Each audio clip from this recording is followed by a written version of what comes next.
Magandang hapon, tol. Ang oras ngayon dito ay 1:53 p.m. Ang i-share ko ngayon tungkol naman to sa pagkahilo at matinding sakit ng sinus. Ngayon, ituturo ko lang din yung connection kung saan natin i-apply yung pressure para mapigilan yung sakit. Ang gagawin natin ngayon, dito muna tayo, i-direct natin sa dito kasi yun nga, matinding sakit, pagkasakit, dito natin anuhin. Dito yan ang connection, tol. Dito.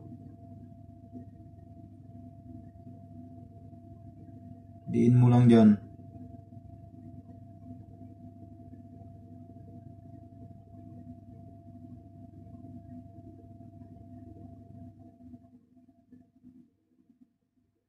Tapos dito yan.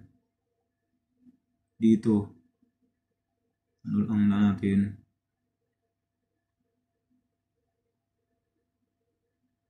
Acupressure lang gawin natin. Kasi kadalasan naman sa lamig lang yan.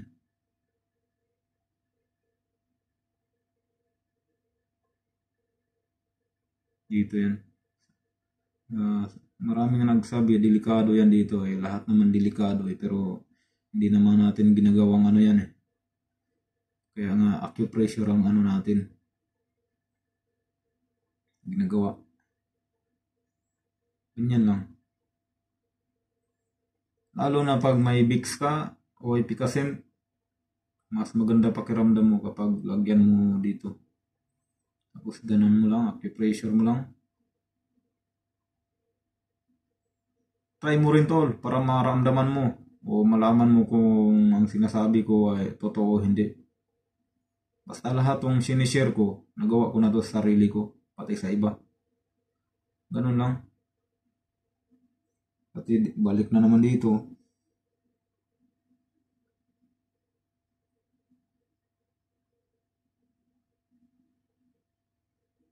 Tapos dito, pwede idalawang ano mo, depende sa'yo kung saan ka komportable.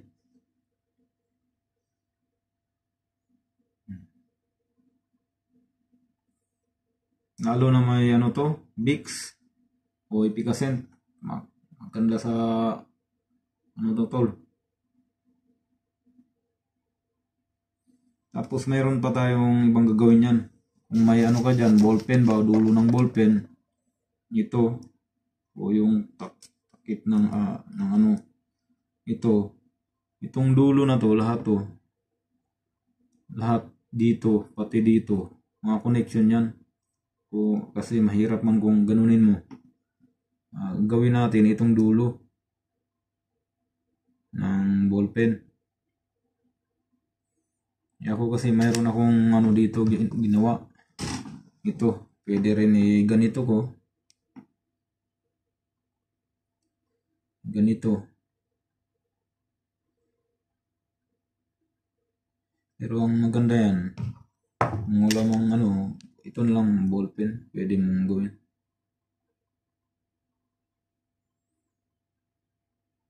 Lahat yan, lahat ng mga dulo. Sarap napakasarap sa pakiramdam yan.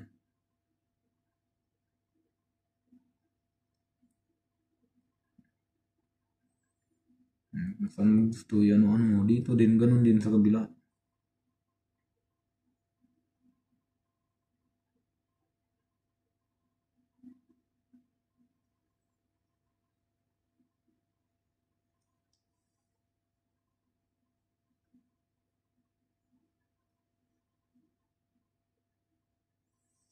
May Vicks ka dito, maganda sa pakiramdam yan, tol.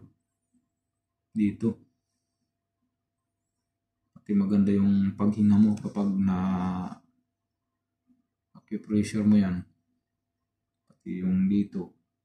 Dito kasi, ano yun, pati sa mata rin yun. Kasi karamihan naman na nahilo ka, minsan sa mata naman Kaya pwede mo din dyan kapag matinding sakit yung sinus mo.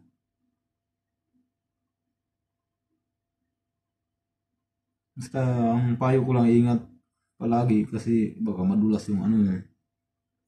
Kung ikaw lang sa sarili mo, kaya nakaganon yan yung posisyon ko para hindi mo madulas. Sana magawa mo tol sa sarili mo at may natutunan ka kahit papano. Maraming salamat at always ingat pa rin and always pray. God bless sa inyo lahat dyan.